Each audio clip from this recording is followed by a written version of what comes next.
जिस पे सबसे ज्यादा यकीन किया उसी ने किया कत्ल। जिस पे दिल, जान और दौलत न्यौछावर की उसी ने किया कत्ल। जो साए की तरह हर वक्त रहता था साथ उसी ने किया कत्ल। भरोसा, विश्वास, धोखा, फरेब, कत्ल की एक ऐसी दास्तान जो बरसों तक लोगों को याद रहने वाली है।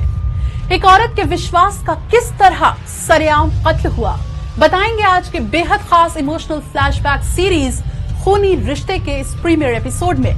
आदाब, मैं हूं फरीना खान और आप देख रहे हैं जी सलाम डिजिटल की क्राइम सीरीज खूनी रिश्ते।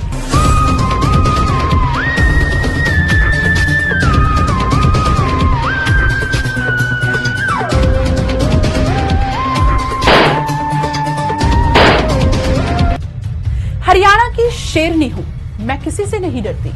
इसी सोच के साथ जिंदगी को जीने वाली हरियाणा की सोनाली फोगाट। जी बिल्कुल, बीजेपी की मशहूर लीडर और टिकटॉक स्टार सोनाली फोगाट अब हमारे बीच नहीं है।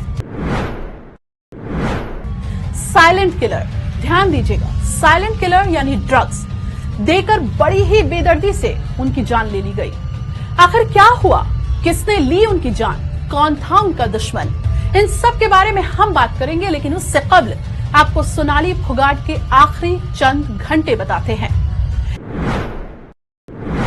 कत्ल की इस कहानी के स्क्रिप्ट वैसे तो कई महीने पहले लिखी गई, लेकिन अंजाम तक पहुंचाई गई 22 अगस्त को।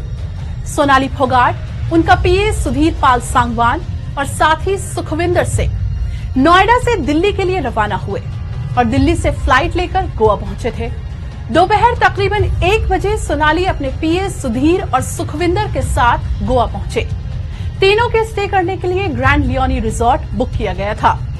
अब होता क्या है कि तीनों अपने कॉटेज में चले जाते हैं, फ्रेश होते हैं, आराम होता है।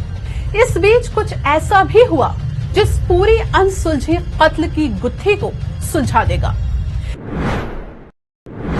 ये कड़ी क्या है ये आपको जरूर बताएंगे, लेकिन पहले आपको बताते हैं कि सोनाली फोगाट ने रूम सर्विस से शाम 7:30 बजे स्नैक्स ऑर्डर किए और उसी कमरे में सुधीर और सुखविंदर भी मौजूद थे। 7:30 बजे सोनाली रिजॉर्ट के स्विमिंग पूल में उतरी और कुछ वक्त स्विमिंग भी की। स्विमिंग करने के बाद फ्रेश होने और कपड़े बदलने कमरे में चली गई। अब रात 10 बजे कर्लीज पब जाने का प्लान था। सबसे पहले सुखविंदर कर्लीज पहुंचा और टेबल बुक की। पीछे पीछे टैक्सी में सोनाली और सुधीर भी कर्लीज पहुंचते हैं। अब तक सोनाली के जिस्म में साइलेंट किलर यानी ड्रग्स की एंट्री हो चुकी थी। रात के करीब 12 बज चुके थे। डांस फ्लोर पर लोग डांस कर रहे थे और साथ साथ ड्रिंक्स भी चल रही थी। डिनर, ड्रिंक्स और ड्रग्स, इन सब के बीच सोनाली डांस फ्लोर पर झूम रही थी। साइलेंट किलर ने अपना काम करना शुरू कर दिया था। जिस्म में ड्रग्स फैल चुकी थी। डांस के बीच ही कोई गिरता है। उफ, ये कोई और नहीं बल्कि सोनाली ही थी। घड़ी में रात के 2 बज रहे थे। सोनाली गिरती हैं और थोड़ा संभलती हैं और संभलते हुए टेबल पर जाकर बैठ जाती हैं। 2:30 बजे से सोनाली की तबीयत मजीद बिगड़ने लगी है। जाहिर है ऐसे में सोनाली सबसे पहले अपने पीए को बुलाती हैं और बताती हैं कि उन्हें ठीक महसूस नहीं हो रहा है। सोनाली क्या जानती थी कि उनके रक्षक ही उनके भक्षक बन जाएंगे, जिनको वो अपना मुहाफिज समझ रही हैं, जिनको वो अपनी तबीयत ठीक ना होने की इत्तला दे रही हैं। दरअसल वो ही उनकी इस हालत का जिम्मेदार था। सुधीर सोनाली को लेडीज टॉयलेट लेकर जाता है। सोनाली थोड़ा संभलती हैं और एक बार फिर डांस फ्लोर पर लौटती हैं। डांस करते करते गिर जाती हैं, फिर उठती हैं, फिर डांस फ्लोर पर लौटती हैं, फिर गिर जाती हैं, फिर उठती हैं और यही सिलसिला तकरीबन 4:30 बजे तक जारी रहता है। तकरीबन 4:30 बजे सोनाली फिर से सुधीर को वॉशरूम जाने के लिए कहती हैं। सोनाली खड़े होने की हालत में नहीं होती हैं। जैसे तैसे सोनाली को सुधीर लेडीज वॉशरूम तक पहुंचाता है और सोनाली टॉयलेट में ही सो जाती है।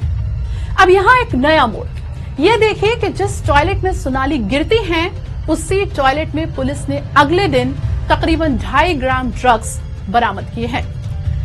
अब 23 अगस्त को सुबह 6 बजे सुधीर, सुखविंदर और पब के 2 मुलाजिमीन की मदद से उनको सोनाली को पार्किंग में लाया गया और फिर टैक्सी से तीनों ग्रैंड लियोनी रिजॉर्ट यानी जहां ठहरे हुए थे वहां पहुंचे।